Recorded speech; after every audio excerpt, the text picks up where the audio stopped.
va raconter une petite histoire du Baal Shem Tov. Il y avait une histoire comme ça du Baal Shem Tov qui explique qu'une fois c'est arrivé qu'il y a un juif qui est parti voir le Baal Shem Tov et il n'arrivait pas à avoir d'enfant, malheureusement. Que ça n'arrive plus jamais à aucun juif, que ça soit fini, tout ça. Et donc le Baal Shem Tov, ce qui s'est passé, il s'est empressé de répondre à sa demande. Alors, comme c'est connu, le Baal Shem Tov fait la liaison avec le haut et le bas. Et donc il est parti voir le tribunal céleste. Avant de le voir, pourquoi elle est partie voir? Parce qu'il y a trois sinors, c'est-à-dire trois canaux par lesquels un juif et un homme reçoivent les bénédictions. C'est quoi? C'est le canal des enfants, le canal de la santé et le canal de l'argent. Et il a vu le canal des enfants était fermé. Alors c'était le tribunal céleste qui avait fermé, alors lui il est parti pour plaider la cause. Vu qu'un rabbi plaide la cause pour nous, pour qu'on ait tout ce qu'on désire. Et donc il est monté au tribunal et il a demandé comment ça se fait que c'était fermé, est-ce qu'il pourrait faire quelque chose. Là-bas le tribunal céleste il m'a dit non, ce juif-là dans cette vie il ne mérite pas.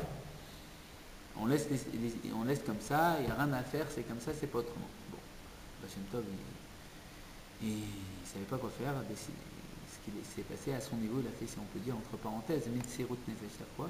Il a enlevé le blocage du canot et il a débloqué le canot. Alors le juif il a pu avoir un enfant, mais ce qui s'est passé c'est qu'il n'avait pas l'aval du tribunal céleste. Alors il a été convoqué. Je ne sais pas s'il a reçu un recommandé ou je ne sais pas comment ça se passe, c'est du domaine du rabbi.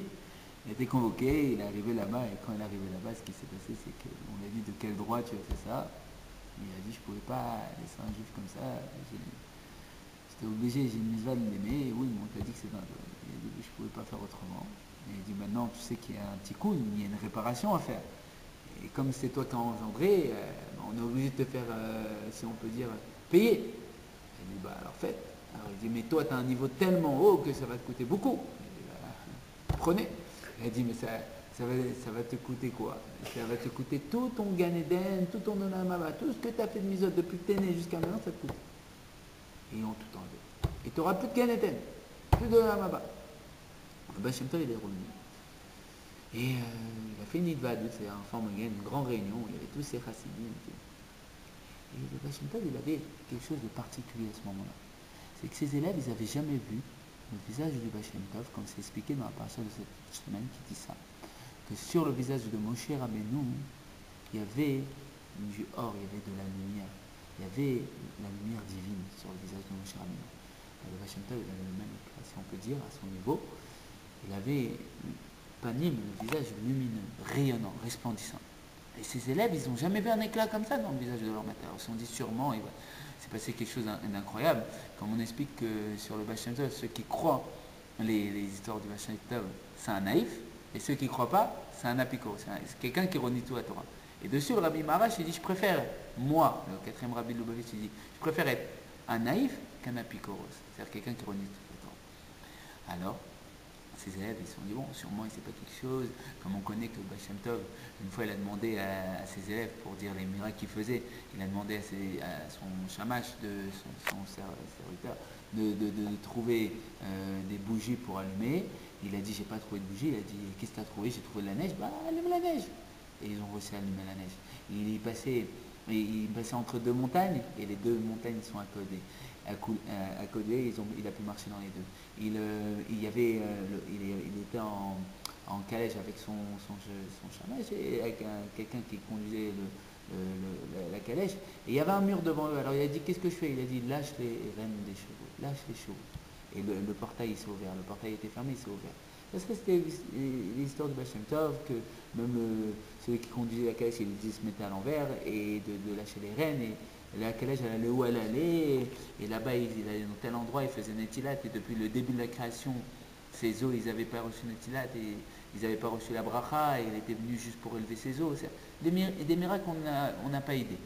Alors, ces élèves, ils avaient l'habitude de ça. Mais jamais ils ont vu un éclat comme ça dans son visage. Ils me disaient, alors c'est quoi ce miracle? Qu'est-ce qui s'est passé? Ils étaient tous assis, ils étaient comme, si on peut dire, très très très attentifs, comme tout le monde l'aurait été, même nous à l'instant. Et donc, qu'est-ce qui s'est passé? Le Baal Shem Tov, il a dit, je ne sais pas, 7-8 mots à peu près. Non, excusez-moi. Le Baal Shem Tov, il a raconté l'histoire. Alors, il a expliqué que le juif, il est venu me voir, comme on a dit, il n'arrive pas à avoir d'enfants, il est parti là-haut, ils lui ont demandé, il a dit non. Après, il est redescendu, il a quand même ouvert, il a été rappelé, on lui a dit qu'on lui a enlevé tout le lama-bas et tout ça. Et après, il dit voilà, on m'a tout enlevé, j'ai plus de lama, j'ai plus de Gan Eden. Et il a le visage heureux, comme ça, il est heureux. Ces élèves, ils ne comprennent pas. Tous les chassidim ne comprennent pas. Et lui, j'aime bien voir que ces élèves ne comprennent pas. Parce que ça ne marche pas. Comment on lui a enlevé tout, sa récompense de tout le travail qu'il a fait sur terre, et il est heureux comme ça? Comment ça va? Alors le Baal Shem Tov, il a dit 8 mots. Et avec ces 8 mots, on peut vivre toute une vie. Il a dit maintenant, je vais pouvoir servir Hachem sans aucun intérêt. Le Tanya, il pose la question, est-ce qu'on sert Dieu par amour pour Dieu, pour lui-même, ou est-ce qu'on sert Dieu par amour pour nous-mêmes, pour les bénédictions qu'on attend en retour?